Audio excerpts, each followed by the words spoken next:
Well, today I've got a first for you.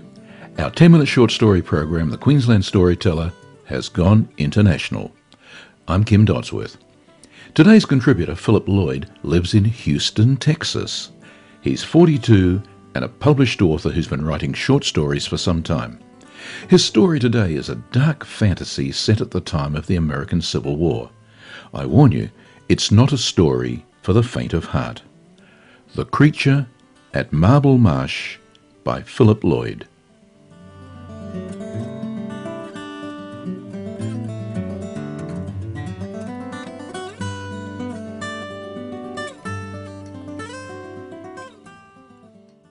"He's got fire in his eyes," said the old corporal, scowling at his young Yankee prisoner. "Smoke pouring out his nose, death's black tail, and claws that'll skin you before you even scream. They call him Magoon. He lives just yonder through the swamp. If you don't bow down to him," he said, turning toward Sergeant Johnson, "he just might eat you too." Johnson laughed. The corporal was a fat slob of a soldier, toothless, and a stinking disgrace to the Confederate uniform, which he never laundered or even bothered tucking in. But his shackled Yankee prisoner seemed to be taking it all to heart, the bug-eyed fear in his face visible with every flicker of the campfire. The terrified Yank couldn't be a day over 18, and had never been this deep into the South before. The swamp was a breeding ground for tall tales and tellers thereof. "Yes, sir," said the corporal, plopping down on the ground beside the Yank. "I do believe you'll be just to his liking. Young, not too much fat," he said, running his hand over him, "and a virgin for sure. Yes, sir, Magoon sure do like them virgins. Says they're sweeter than sugar cane." Johnson laughed again. "Finger-licking good," he joked. "Yes, sir, Sarge," agreed the corporal, with such a frightened look about him. "Finger-licking good." He was quite a showman. Johnson thought the corporal quite amusing, what with the way his eyes widened and his hands wandered when winding through fable. But Johnson was nobody's fool. He was a Tar Heel, and doubted the corporal even knew there were swamps in North Carolina too. "Go on," goaded Johnson, even though he had heard the legend of the creature at Marble Marsh before. He knew the young Yankee private had not. "The creature at Marble Marsh," said the corporal, throwing his arm around the young Yank. "Yes, sir. Here in the swamp they is many a monster." "Like the talking alligator?" interrupted Johnson. "Yes, sir, Sarge, like the talking gator," said the corporal. "Here in the swamp they is many a monster," he began again, "but none like the creature at Marble Marsh. They say he was born of the swamp, in the hollow of a cypress, and that his maw had hair made of Spanish moss.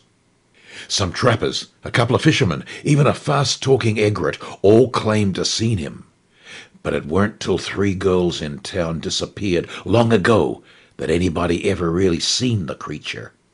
Sheriff Broussard, Grandpa Broussard, set out a-searching in the swamp for... he didn't know. He was hoping maybe he'd find the girls' bodies. What he found made him wishing he had." The prisoner's eyes never left the corporal, who was now shuffling his feet and spitting as he spoke. "What he found was the creature at Marble Marsh. You see, the creature, being hungry as he was, creeped into town late one night when everybody was sleeping and snatched up the girls one by one.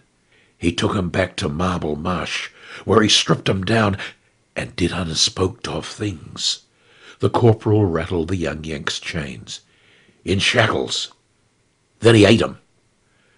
Johnson thought that an especially nice touch. The corporal leaned over and met the Yank eye to eye.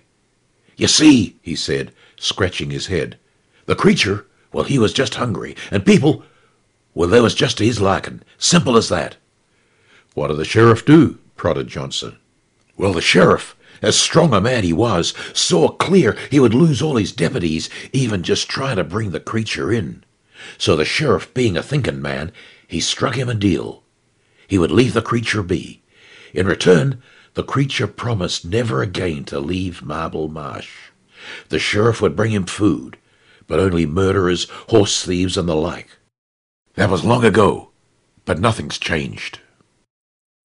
Their destination looked nothing like Johnson had imagined. There before him stood a dreary old mansion with high climbing columns of cypress like jetties from the swamp itself. He stopped paddling as the canoe drifted up to the sullen structure.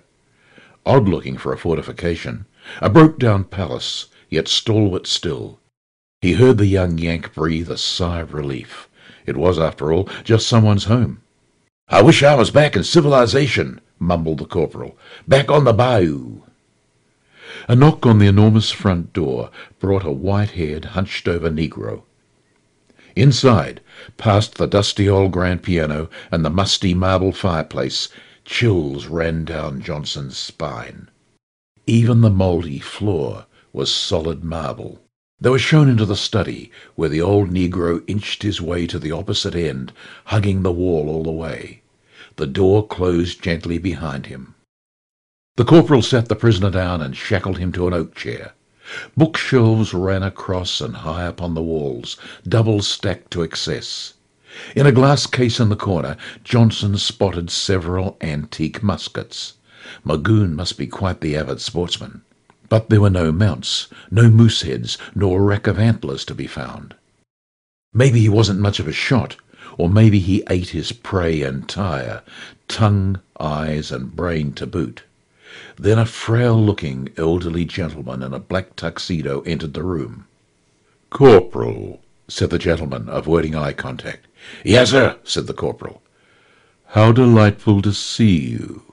He was indeed gentlemanly, dressed in tails and bow tie that matched. "Yes, sir, delightful." "It has been too long." "Yes, sir, too long." "And with whom do I have the pleasure?" said the gentleman, turning towards Johnson.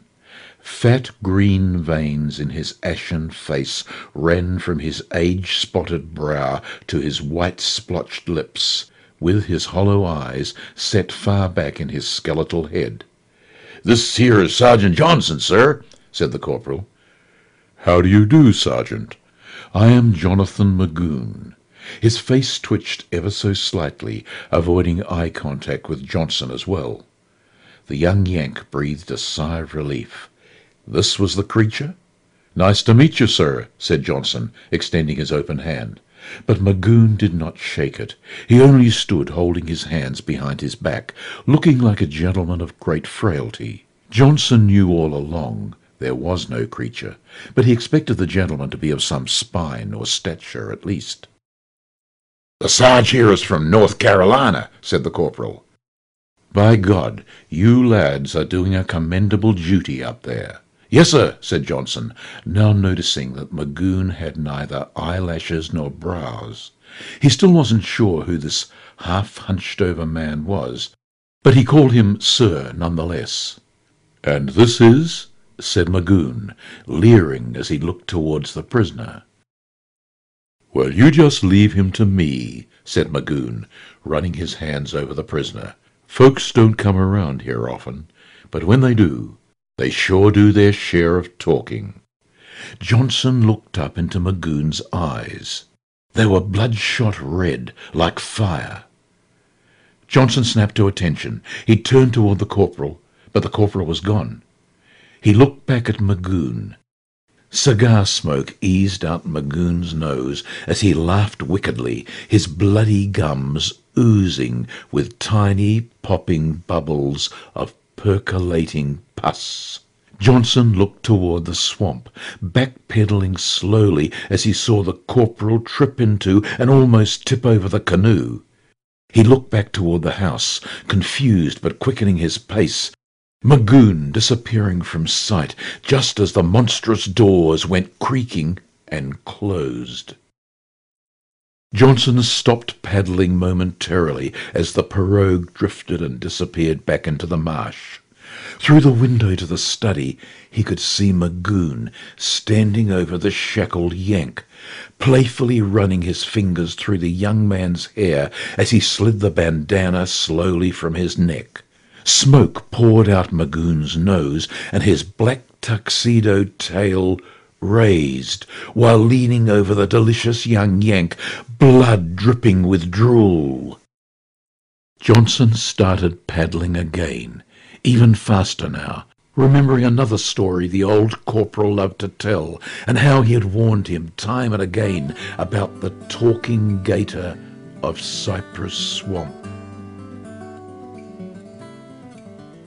Our thanks go to Philip Lloyd of Houston, Texas, for today's story. I'm hoping you'll pick up the pen for us again in the not-too-distant future.